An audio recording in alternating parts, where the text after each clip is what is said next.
शहीदों की चिताओं पर लगेंगे हर वर्ष मेले, वतन पर मर मिटने वालों का यही बाकी निशान होगा। आज इस राष्ट्र की मिट्टी को नमन करते हुए और राष्ट्रों के राष्ट्र जो मेरी कर्म भूमि है महाराष्ट्र की मिट्टी को भी नमन करता हूं, और उन वीर शूरवीर जितने भी हमारे योद्धा थे जिन्होंने इस मातृभूमि के लिए अपना सर्वोत्तम बलिदान दिया है, उनको भी हम सत सत नमन करते हैं। और हम लोगों को बहुत प्राउड होना चाहिए कि ऐसे वीर हमारी इस गांव की एक शान है, जिनके कारण पूरा गांव जाना जाएगा।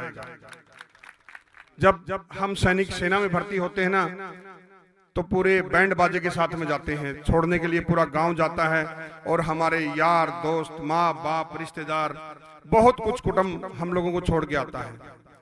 मगर जब हम सरहदों के ऊपर अपना पूरा इस राष्ट्र के लिए टाइम दे करके आते हैं, और जब आप लोगों के पास आते हैं तो वो अपनापन नहीं रहता, हर आदमी स्वार्थ से जुड़ जाता है।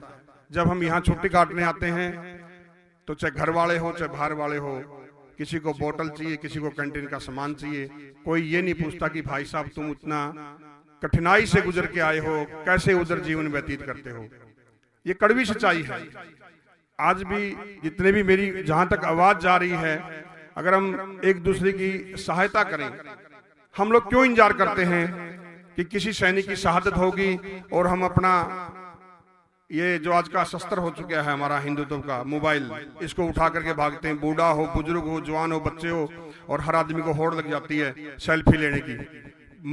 जाने वाला चला जाएगा, कोई मतलब नहीं हमको, हम पीछे ना रहे हैं सेल्फी लेने के लिए। नहीं तो बता दो आप, भारत माता की जय, वंदे मातरम, इतना हुजम हो जाता है टीवी के ऊपर, अरे मेरा फोटो भी आना चाहिए, मेरा फोटो भी आना चाहिए। क्यों भाई? वही सैनिक जब आप लोगों के पास में आते हैं, उसी परिवार को जब हमारी सहायता की जरूरत पड़ती है, तब सब हमको कोरोना लग जाता है। सर मैं तो बिल्कुल ही वॉश आउट हूं। वैसे आप लोग पूछा जाए तो अपने आप को बड़े बड़े धन्ना सेठ बोलते हैं, मेरे पास ये प्रॉपर्टी है, वो प्रॉपर्टी है। जब सहायता की बात आती है ना, तो बहुत आदमी पीछे हट जाते हैं, बहुत चक्कर काटने पड़ते हैं सैनिकों को। यहाँ भी छुट्टी भी जो सैनिक काटने के लिए आते हैं ना, 15 दिन की छुट्टी आता है, बंदा इधर उधर भागता रहता है, हमें कोई मतलब नहीं पड़ी हुई कि यार ये सैनिक बेचारा राष्ट्र के लिए वहां पर जा रहा है। किसके लिए जा रहा है मेरे को ये बताइए?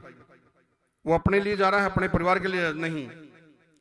आज हर आदमी जो यहाँ पर बैठे हुए ना, सब एक राष्ट्रभक्त है। भले ही आप लोगों ने वर्दी ना पहनी हो, मगर आप लोग भी राष्ट्रभक्त हो, एक सिपाही हो इस राष्ट्र के लिए।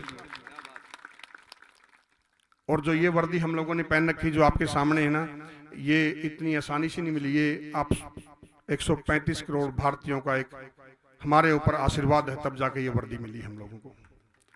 और हमें नाज होना चाहिए, आप लोगों को भी नाज होना चाहिए, क्योंकि हर चीज की बोली लगी है। अगर बोली नहीं लगी है तो इस राष्ट्र की जो ये वर्दी है, इसकी बोली नहीं लगी है। हर आदमी अपनी अपनी बिकाऊ है, देख लीजिए। नहीं तो किसी को बुला लो, नेता हो, अभिनेता हो, सिंगर हो, उन्होंने अपनी बोली लगा रखी, कोई 5 लाख, कोई 10 लाख, कोई करोड़, मगर एक सैनिक की कभी बोली नहीं लगी। जिस दिन सैनिक की बोली लग जाएगी, इस राष्ट्र की बोली लग जाएगी। ये आप लोगों को ध्यान में होना चाहिए। बहुत अफसोस होता है, ताड़ी बजाने की जरूरत नहीं, मैं कोई नेता अभिनेता नहीं हूं। जागना है तो इस राष्ट्र के लिए जागिए। अगर आप वर्दी नहीं पहन सकते तो उन वर्दीधारियों की इज्जत करिए। आज भी क्या हो रहा है, यहाँ से बात सुन के चले जाते हैं, कल वही सैनिक आएगा तो रास्ते में बंदा सूटकेस लेके आ रहा तो हम बिठाएंगे नहीं, बोतल की जरूरत पड़ेगी तो बिठा के उसको घर पर छोड़ देंगे, वरना हमें कोई नहीं पड़ी हुई। और वही कोई नेता अभिनेता हम लोगों को मिल जाएगा, अरे भाऊ बिठाओ, ये था वो था। क्यों? पहली गोली कौन खाता है? हम सैनिक खाते हैं। और रिबन काटने के लिए आप किसको बुलाते हो?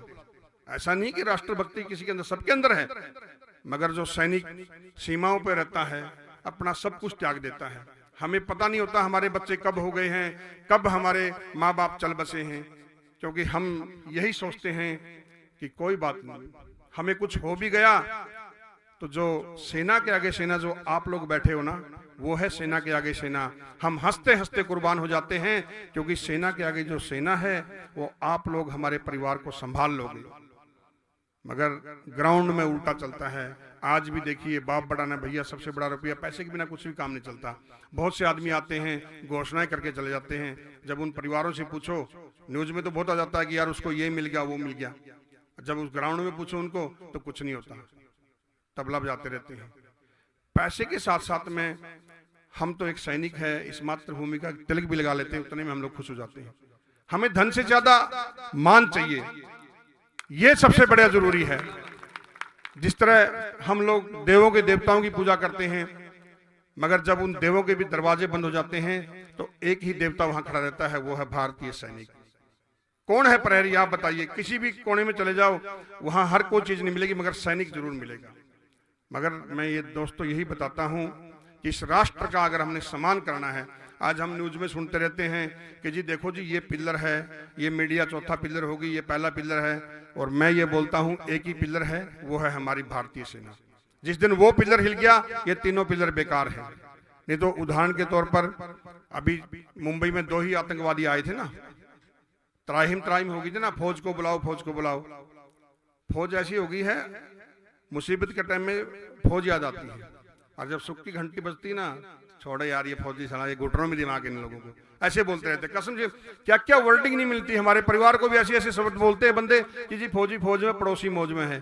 साला कई बार दिल करता है इसी को मार दो। सच्चाई है ये, कड़वी बता रहा हूं आपको।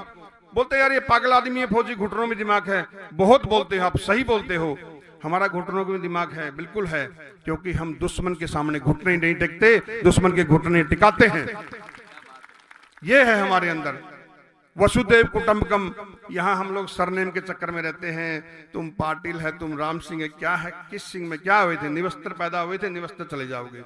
आज हम जितने भी महापुरुषों की पूजा करते हैं, क्यों करते हैं मेरे को बताइए। क्या उन्होंने इस राष्ट्र के लिए किया ना, जाति पंथ क्षेत्रवाद के तो नहीं किया ना। अभी जो नेताजी सुभाष चंद्र की बोर्ड की फोटो देखी आप लोगों ने, आज से 30 साल पहले उस फोटो को देख करके ही मैंने भारतीय सेना को ज्वाइनिंग किया था। मेरे खानदान में कोई भी सैनिक नहीं था, दूर दूर तक भी नहीं था। मगर मैंने जब बचपन में, आप जैसे जो बुजुर्ग बैठे हैं, मेरे दादाजी के साथ मैं उंगली पकड़ के चलता था, और जब 71 वार और देश आजादी की जब बातें सुनती थी, और तुम मुझे खून दो मैं तुम्हें आजादी दूंगा, जब मैं ये वर्डिंग सुनता था तो खून हमारा भी खोल उठता था कि मैं भी वर्दी पहनूंगा। तो मेरा दादा सोचता था यार ये छोटा बच्चा हाँ में हाँ मिलाता रहता था, बोले हाँ वर्दी पहनना, वर्दी पहनना। और जब मैंने बिना पूछे फार्म भर दिया कि जी सेना का उज्जवल भविष्य, देश का उज्जवल भविष्य बनाने के लिए सेना में भर्ती हुई है, 15 पैसे का फार्म आता था, बिना बताए भर दिया था, और कॉलिंग लेटर आ गया और सिलेक्शन हो गया। तब तक किसी को पता नहीं था। और जब जाने की बारी आई, तब मेरे पिताजी वगैरह भी भाई लठ लेके खड़े हो गए, बोला फौज में किसने बोला जाने के लिए, क्योंकि फौज का एक ऐसा लगता था कि यार फौज नहीं जाएंगे। और फिर आपको ये बताता हूँ कि राष्ट्रों के राष्ट्र जो मेरी कर्म भूमि क्यों बोल रहा हूँ, क्योंकि यहीं पर मेरी ट्रेनिंग हुई थी, महाराष्ट्र नासिक के अंदर ही। और जब वहां पूछा कि कहाँ जा रहे हो, बोले महाराष्ट्र, तो इतना जोर दे के बोलते थे महाराष्ट्र जैसे कि विदेश में जा रहे हो। उस टाइम तक इतना संसाधन नहीं था कुछ भी, सिर्फ काली चिट्ठी चलती थी। और जब मैं यहाँ नासिक में आया और हमारी फौजी गाड़ी लेके जा रही थी, तो हमने जगह जगह देखा शिवसेना शिवसेना शिवसेना। तो हमने घर में उधर यूनिट में गए सेंटर में, और जब लेटर लिया तो पहले लेटर में हमने राजी खुशी लिखा, और ये लिखा कि भैया भारतीय सेना के अलावा कोई और भी सेना है, वो है शिवसेना। बाद में हमें पता चला ये राज करने वाली शिवसेना है। तो आज देख लो ना, हम बच्चे को एक नेता अभिनेता का नाम याद होगा, हीरो हीरोइन का नाम पता है कि सैफ अली खान का कौन बच्चा है, सलमान खान का क्या कर रहा है, मगर राष्ट्रभक्तों का नाम याद नहीं रहेगा। 21 परमवीर योद्धा है, जिसमें से 4 मेरे साथ कारगिल लड़ाई में थे और 2 महाराष्ट्र के थे। हमको नाम याद नहीं कि कौन थे, क्योंकि हमको पढ़ी नहीं ना, और ना ही हम लोग न्यूज में वो दिखाते, ना हम सुनना चाहते हैं। और आज तक 21 परमवीर योद्धाओं के नाम से ना कोई भी एयरपोर्ट का नाम नहीं है, कोई रेलवे स्टेशन का नाम नहीं, यहाँ तक कि बस स्टैंड का नाम भी नहीं है, गांव के अंदर स्कूल का नाम भी नहीं है उनके नाम से। क्योंकि हम लोग जो सैनिक होते हैं ना, गौ होती है। जैसे आज देखो गौ को सब आदमी बोलता है गाय हमारी माता है, आगे कुछ नहीं आता है, अब सेवा कहाँ हो रही है। उसी तरह फौजी भाई राष्ट्रभक्त है, हमारी सेना, भारतीय सेना, आगे बढ़ो, मगर सेवा के लिए कहाँ है, आप बताइए मेरे को। तो हम बिल्कुल एक गाय और एक सैनिक एक ही परिभाषा है। दूध पीने के लिए हर आदमी आता है गाय को, और जब वो दूध पीना छोड़ देती है उसको भगा देते हैं बाहर, कहीं भी जाओ तुम लोग। उसी तरह जब हम सैनिक सरहदों के ऊपर रहते हैं, करोड़ों अरबों रुपए की हमारे अंदर चार्टर प्लेन आते हैं, तोहफे रहती हैं हमारे पास में बड़ी बड़ी, कितना बड़ा चार्ज रहता है, और हम उसके देश की रखवाली होते हैं। मगर जब हम सेना में वहाँ पर छोड़ के आ जाते हैं, यहाँ पर कौन इज्जत करता है, हमारी सिक्योरिटी गार्ड की ड्यूटी देते हैं हम लोग, किसी को नहीं पड़ी हुई कि किसने क्या किया है। और हम लोग सैनिक है ना, बोला ना मैंने आपको, वसुदेव कुटुंबकम, कभी अपनी प्रशंसा नहीं करते कि मैंने ये कर दिया, मैंने वो कर दिया। यहाँ पर जितने भी सैनिक बैठे हुए हैं, हर आदमी का उतना योगदान है, सबको वही ट्रेनिंग मिली है। ठीक है, हमको मौका मिल गया कारगिल युद्ध लड़ने का, वरना हर आदमी एक युद्ध की तरह ही जीवन जी के आता है। कोई पता नहीं कब किसको क्या हो जाए। सेना की नौकरी एक पानी के बुलबुले के माफिक है। बलिदान जो लगता है ना सैनिक के पीछे, वो यूं ही नहीं लगता। अभी जैसे गुरुजी ने बोला था रामायण के बारे में, तो आप ये सोचिए कि जब श्री रामचंद्र भी 12 साल की उम्र में धनुष लेकर के राक्षसों को मारने के लिए चल दिए थे, उसी तरह हम लोगों सैनिकों को भी कोई मतलब नहीं कि छोटा है या बड़ा है। काम करने के लिए आपकी कोई उम्र नहीं होती। आपके मन में एक संकल्प होना चाहिए कि मैंने ये करना है, करना है, करना है। कोई भी बाधा आपके आड़े नहीं आएगी। मैंने बहुत टाइम हो गया भोजन का, लेकिन मैं शॉर्टकट में आपको मेरे बारे में बता देता हूँ। मेरा नाम नायक दीपचंद, 1889 मिसाइल रेजिमेंट कारगिल, पंचग्रामी गांव पावड़ा हिसार हरियाणा में मेरा जन्म हुआ। कर्म भूमि नासिक महाराष्ट्र, जो वीर शिवाजी की भूमि थी, मेरी भी कर्म भूमि बनी हुई है। और मुझे बहुत प्राउड है इस चीज के लिए कि आप लोगों ने मुझे भी आश्रय दिया। उसके लिए मैं इस मातृभूमि को जितना नमन करता हूं उतना कम है। और पहला जो प्रोग्राम था मेरा ऑपरेशन रक्षक जम्मू एंड कश्मीर में था, आतंकवादियों के साथ में। तो पहली बार हम लोगों ने जो कश्मीर की कली पिक्चर देखी थी शशि कपूर की, मगर पहली बार जब हमें बर्फ देखने का मौका मिला, पहली बार AK-47 देखा, क्योंकि वो संजय दत्त जी का नाम सुना था, हमें AK-47 देखा नहीं था कभी भी। तो हमारा एक रूल चेंज हो गया था। हम लोग सोचते चलो भाई वादियों में आए हैं, तो हमारे सीनियर बोले हमारा यहाँ दहशतगर्दों को मिटाने का काम है, घूमने फिरने का काम नहीं है। शॉर्टकट में बता देता हूँ, वहाँ पर हम लोगों को गाँव बांट दिए गए थे, हमारी तोहफे जमा हो गई थी। और गाँव बांटने के बाद में हम लोग रात को वहाँ पर पेट्रोलिंग करते थे गाँव गाँव जा करके। और दिन भर में जो आप लोग घूमने फिरने आते हैं, साइडों में जो फौजी खड़े रहते हैं रोडों ऊपर, वो काम था हमारा। तो वहाँ पर मुझे कश्मीरी लैंग्वेज कोर्स करने का मौका मिला। 2 महीने मैंने कोर्स किया, 2 महीने जनता को सिखाया। उसके बाद हमारे रेजिमेंट का एक खुफिया विभाग था, उसमें मैंने नौकरी किया 8 महीने तक। फ्याज मेरा नाम था, दाढ़ी दूढ़ी रखी हुई थी, कश्मीरी वेशभूषा में रहता था और 8 महीने उनके साथ घुल मिल के रहा। और मेरे सीनियर थे अशोक पाटिल, जो सांगली के रहने वाले हैं। हमारे पीछे प्रोडक्शन रहती थी, दोनों ने हमने कश्मीरी लैंग्वेज कोर्स किया हुआ था। और दोनों भले वो सीनियर थे मेरे, लेकिन एक छोटा भाई बड़ा भाई और गुरु चेले की जोड़ी थी हमारी। तो दोनों ने इतना अच्छा काम किया। उस कश्मीरी लैंग्वेज कोर्स से हमको इतना फायदा मिला कि 8 आतंकवादियों को हमने मौत के घाट उतारने में अहम रोल अदा किया। और ये सिलसिला जारी ही था। तभी चुटमुट सुनी हुई आपने कि मेजर कालिया साहब की डेड बॉडी नहीं उठाने दे रहे। हमसे ज्यादा तो नीचे वालों को पता चल गया था कि भाई वहां पर कारगिल के अंदर कुछ न कुछ हलचल हो गई है। तो नीचे से जो सेना आने वाली थी वो लेट हो रही थी और हम लोगों को मूव का ऑर्डर मिला। तो हम लोगों ने भी, जिस तरह महाभारत के अंदर वो श्री कृष्ण अपना अर्जुन ने जब बोला था ना वो वट वृक्ष के नीचे कि भैया अपने हथियार उतार लो, युद्ध का टाइम आ गया, तो हम लोगों भी तोपों को तलोलिंग के ऊपर लगा दिया गया था। और वहीं से फिर युद्ध की शुरुआत हो चुकी थी। पूरा भारतीय तोपखाना फायरिंग कर रहा था, हर आदमी को मौका दिया जा रहा था। मैं ये नहीं बोल रहा कि मैं ही बेस्ट फायरर था वहां पर, मगर जब देता ना ऊपर वाला तो छप्पर फाड़ के देता है, और आपके सामने दिया हुआ भी है। उसका भी आगे मैं कहानी बताता हूँ। क्योंकि बाकी तोहफे फायर कर रही थी, तलोलिंग के ऊपर सबसे ज्यादा लड़ाई चली गई। गोला हिट नहीं हो रहा था, कभी किसी का उधर गिर रहा था, कभी इसका गिर रहा था। जब हमारी तोपों को भी 12 की 12 तोपों को मौका मिला, तो चार्ली 2 पे मैं था। 1 राउंड गन फायर जैसे ही आया और जैसे ही 12 तोपों ने फायरिंग किया, चार्ली 2 मेरी तोप का गोला उसके ऊपर हिट हो गया। वही डाटा पूरे भारतीय सेना को दिया गया। उसी डाटे के ऊपर तलोलिंग के ऊपर हम लोगों ने कारगिल युद्ध लड़ा। और तलोलिंग के ऊपर ही मैंने, हमारे जो सूबेदार भंवर सिंह साहब थी, यही बात बोली थी कि साहब हमें राशन मिले ना मिले, अम्युनिशन ज्यादा से ज्यादा मिलना चाहिए। आप लोग यहाँ पर देखते रहते हैं कि यार ये सैनिक क्या करके आते हैं, इनको तो अभी जैसे शहीद हो जाता है तो हम बोली लगा लेते हैं उसकी, अरे यार उसको तो इतना मिल गया, उसको इतना मिल गया। अभी एक नागपुर में एक परिवार था, उसका भी बच्चा शहीद हो गया था, और गांव वालों ने ना उसको इतना तंग कर दिया, काका अब तो तुम्हारे क्या प्रॉब्लम है, 2 कोटी मिल गई। मानोगे नहीं आप, 3 महीने बाद उस पिताजी ने भी आत्महत्या कर ली। आप ये सोचिए, एक जवान बेटा गया और एक वो गया। तो पैसों के अंदर मत आको। जो नेता हमारी बोली लगाते हैं ना, वो कोई एहसान नहीं कर रहा। अगर हम 21 साल के अंदर शहीद हो जाते हैं तो 60 साल तक क्या हम 1-2 करोड़ रुपया नहीं कमा सकते? पैसा क्या बड़ी चीज है ये बताइए मेरे को। पैसा मायने रखता, सम्मान मान वो मायने रखता है।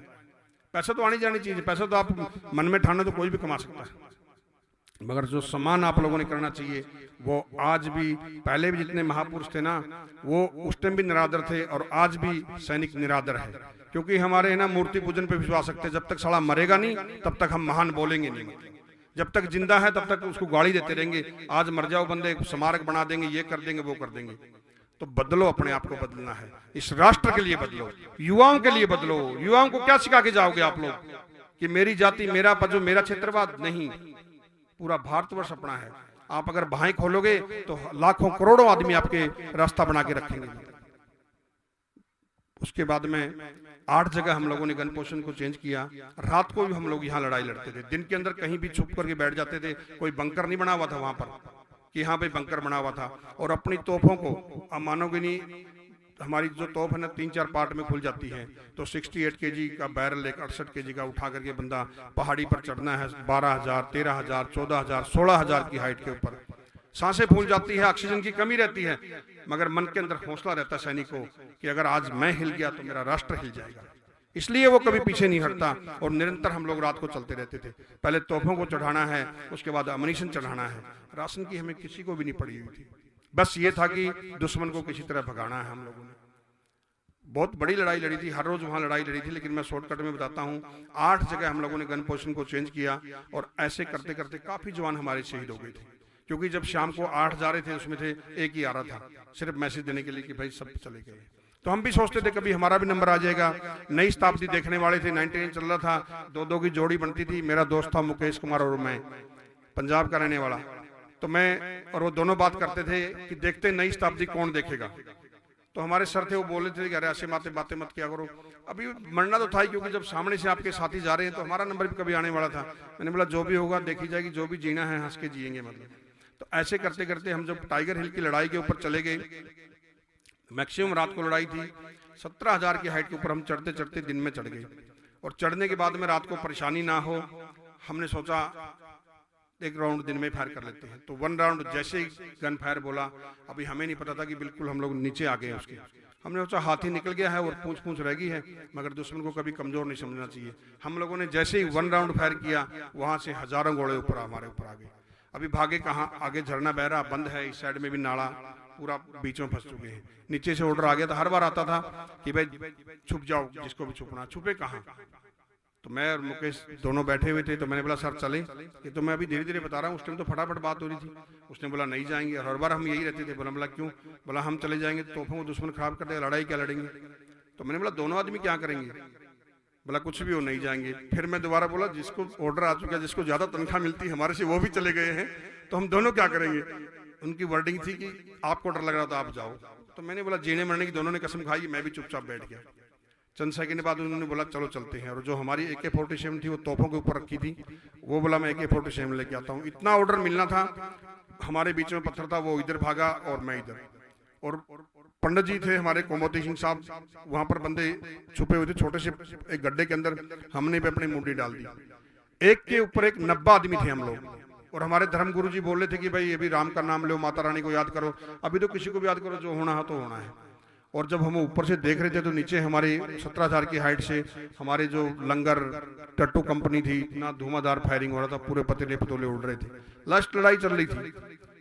5-7 मिनट बाद जब फायरिंग बंद हो गया, तो आज भी अचंभित है कि उस छोटे से गड्ढे के अंदर 17,000 की हाइट पर ऑक्सीजन इतनी कम थी, कोई भी दम घुटने से नहीं मरा। 90 के 90 आदमी निकले। और हमारी दोनों को पूछा दूसरा कहाँ है। मैंने बोला सर वो उधर गया है, ये इधर गया है। बोले तुम्हारे को बाद में बताते हैं। बोला तो हर बार ये होता था कि जान माल का क्या नुकसान हुआ। तो पापा बैटरी उधर चल पड़ी, हमारी क्यूबी बैटरी इधर चल पड़ी। तो इसे चलते चलते मांस का टुकड़ा ऐसे पड़ा हुआ। तो हमने बोला सर ये क्या, हम तो जूनियर थे, हमारे सीनियर खेमराज राणा सर थे आगे आगे। तो उन्होंने बोला यार इतनी फायरिंग थी, कोई पक्षी आ गया होगा। थोड़ा आगे बढ़े, फिर एक मांस का टुकड़ा और बड़ा मिला। तो हमने फिर पूछा सर ये, बोला यार कोई गीद आ गया होगा, इतना बड़ा है। मगर जस्ट ऐसे मुड़ा और राणा सर ने बोला मुकेश, और वो बैठ गया। मेरे दोस्त की गर्दन यहाँ से उड़ी हुई थी। ब्लड चल रहा है, धड़कन चल रही है, नब्ज चल रही है, मगर गर्दन नहीं थी। अब ये देख करके पहली बार सबको चंबा लग जाता है, सब आदमी पीछे हट गए। मैंने अपना वो जो कोट निकाला, क्योंकि मेरा तो बेस्ट फ्रेंड था, कोट निकाला, उसकी गर्दन को लगाया और इन्हीं हाथों में उन्होंने आखिरी सांस ली। उसे टाइम मुझे बहुत पीड़ा हुई थी, काश इसकी जगह मैं क्यों नहीं गया। और हमने कसम खाई हुई थी कि मरेंगे जिएंगे साथ में। फिर मैंने हमारे ऑफिसर्स को बोला, इसके जो क्रियाक्रम के जो हमारा जाते हैं तो मैं जाऊंगा साथ में, मगर मना कर दिया गया कि एक लेयर चला गया, दूसरा तुम भी चले जाओगी तो तोपों की फायर कौन करेगा। मुझे परमिशन मिली गुमरी मतियान तक, तो वहाँ जहाँ पर पार्थिव शरीर रखते थे, मैं अपने दोस्त की पार्थिव शरीर को लेकर के 4:30 बजे वहाँ से निकला और रात को 2:30 बजे गुमरी मतियान में पहुँचे। वहाँ पर उसकी डेड बॉडी को रखा, पूरा जो निशान हम लोग चेक करते वो किया, अगरबत्ती लगाई, अंतिम प्रणाम किया कि दोस्त तेरी शहादत का बदला हम जरूर लेंगे। वापस टाइगर हिल के ऊपर आए। उस दिन हम लोगों ने बिल्कुल युद्ध नहीं लड़ा, तैयारी किया और अगले 3 दिन तक भारी फायरिंग सपोर्ट देकर के टाइगर हिल के ऊपर तिरंगा लहरा करके अपनी दोस्त की शहादत का बदला लिया। भारत माता की। आज हर आदमी, जैसे मेरे को लगा लो, हर आदमी देखता कि यार तुम्हारे क्या प्रॉब्लम, तुम्हारी मुझे देखो, तुम्हारी मुस्कान देखो, उसके पीछे का दर्द कोई नहीं देखता कि हम सैनिकों ने कितना दर्द सहा है। आज कौन ला सकता है ऐसे भाई से बढ़कर दोस्त था। मतलब आज जैसे अमोल सर चले गए बोलने के लिए, हर आदमी बोलते कि हम साथ में हैं, क्या उसको ला सकते हो? नहीं ला सकते। तो इसलिए जीवन में कभी भी ना स्वार्थी बनने की कोशिश करना, भगवान श्री कृष्ण की तरह स्वार्थी मत बनना, क्योंकि यही नरक और यही स्वर्ग, ऊपर कुछ भी नहीं है। जैसा बोगे वैसा काटोगे, मैं आपको बता रहा हूं। इस युद्ध के अंदर मेरी बटालियन ने लगभग 10,000 राउंड फायर किए, 500 कुछ जवान हमारे शहीद हो गए थे। उसके बाद में 12 गैलेंट्री वार्ड मिला, कारगिल लिखने का सौभाग्य मिला, और आज मेरी बटालियन का नाम स्वर्ण अक्षरों में लिखा हुआ है 1889 मिसाइल रेजिमेंट कारगिल। बहुत प्राउड होता है कि हम उस बटालियन का हिस्सा थे, मगर दुख भी इस चीज का होता है कि मैं जब ऑपरेशन पराक्रम हुआ उस टाइम मेरे साथ ये हादसा हुआ। यूनिट के अंदर ही हम लोग स्टोर अनलोडिंग कर रहे थे, बम फट गया, मेरा हाथ उड़ चुका था, ऐसे पूरा पेट मेरा फटा हुआ है, 5% बचने के चांस थे, आंतरी उतरी सब बाहर थी। जब मुझे उठाया गया तो मेरे साथी पूरे रो रहे थे, तो मैं उनको बोला था रो मत, उनको लगता था ये अंतिम बार बोल रहा है। जब मुझे हॉस्पिटल में लेके गया गया तो डॉक्टर और सीओ साहब की बात हुई कि क्या हो सकता है, बोले ही इज द डेथ। तो सीओ बोला कुछ तो हो सकता है, अगर इसको बोला काट कूट दें तो 5% चांसेस है बच जाए। तो सीओ ने साइन कर दिए, बोला आप अपना काम करो, हम अपना करेंगे। मेरे लिए वहां पर पूजा पाठ शुरू होगी और इसे डॉक्टर ने ऑपरेशन कर दिया। पूरी रात मेरा ऑपरेशन चला था, 17 बोतल मुझे खून की चढ़ी थी, और डॉक्टर साहब ने बोला था कि फिर 72 घंटे बाद इसका पता चलेगा कि होश आएगा तो आगे की प्रतिक्रिया बताएंगे। मगर जाको राखे साइया मार सके ना कोई, 12 घंटे बाद ही मेरी आंखें खुल गई और मेरे सामने मेरे दोस्त धाने उमेश, धाने संतोष, जो सांगली सतारा के रहने वाले हैं, ऐसे देखा मैंने, बस खाली सुन रहा हूँ और देख रहा हूँ। तो उन्होंने नर्स को बताया, नर्स ने डॉक्टर को बताया, डॉक्टर ने सीओ को फोन किया कि सर जवान को होश आ गया है, और सीओ साहब के मुंह से निकला अभी नहीं मरेगा। डॉक्टर बोलता सर डॉक्टर आप हो या मैं हूँ? सीओ साहब बोला सर कुछ भी हो, लेकिन मैंने उसको देखा है, अभी नहीं मरेगा वो। बोले तो वो उसका वर्डिंग बोला और आज आपके सामने बैठा हुआ मैं। तो इसलिए कभी भी मायूस मत हो, भगवान हमारे लिए बहुत दरवाजे खोलता है। इसलिए मैं हमेशा बोलता रहता हूँ कि चाहे हाथ पांव हो ना हो, चाहे हाथ पांव हो ना हो, बची जिंदगी में हौसले काफी है। और हमें हैरत से देखने वालों सुन लो, हौसलों में उड़ान अभी बाकी है, हौसलों में उड़ान अभी बाकी है। कभी भी अपने आप को मायूस मत समझो। छोटी छोटी चीजों को लेके बैठ जाते हैं हम लोग, यहाँ युवा, ये बच्चे, लेडीज लोग छोड़ जाते हैं, यार मेरा कमर दर्द कर रहा, मेरा ये दर्द कर रहा है। अभी मेरे को बताइए मेरा क्या नहीं दर्द कर रहा, मेरे को बताओ आप लोग। तो ये मन के ऊपर है, जो भी है अपने मन के हारे हार और मन के जीते जीत। तो इसलिए नमन करना है तो इस राष्ट्र को नमन करिए, दिल से नमन करिए।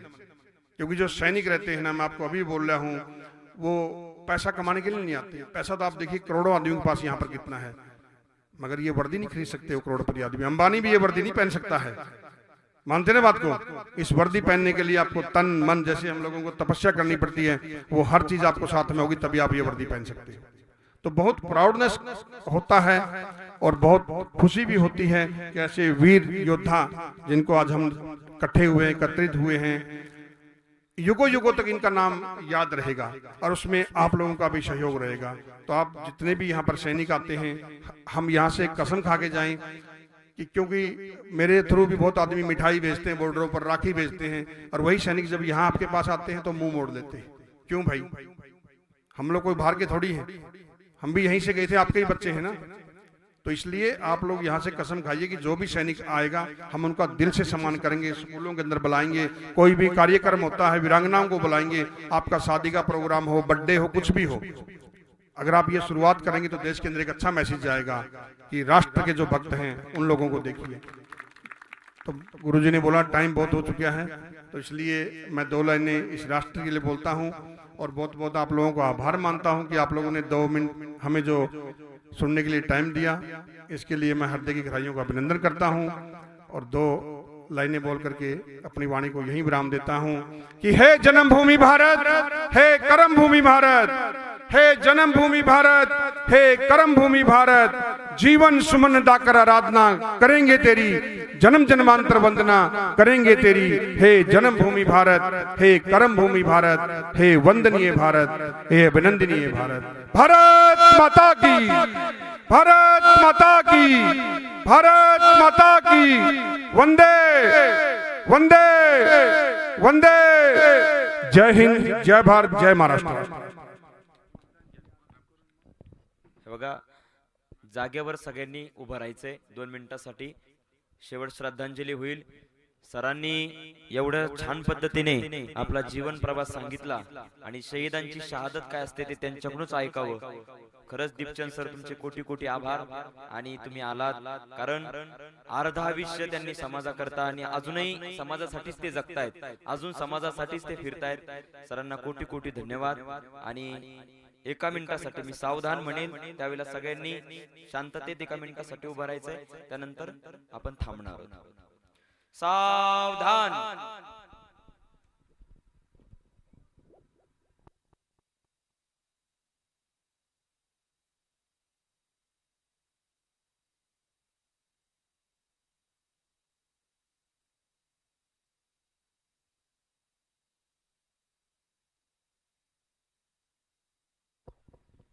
ओम शांति, ओम शांति। भारत माता की, भारत माता की। शहीद जवान, शहीद जवान। धन्यवाद सगळ्यांना। याच्यानंतर सगळ्यांनी प्रसादाचा लाभ घ्यायचा आहे आणि नंतर सर्वांनी जायचंय। धन्यवाद। बोला महाराज। यानंतर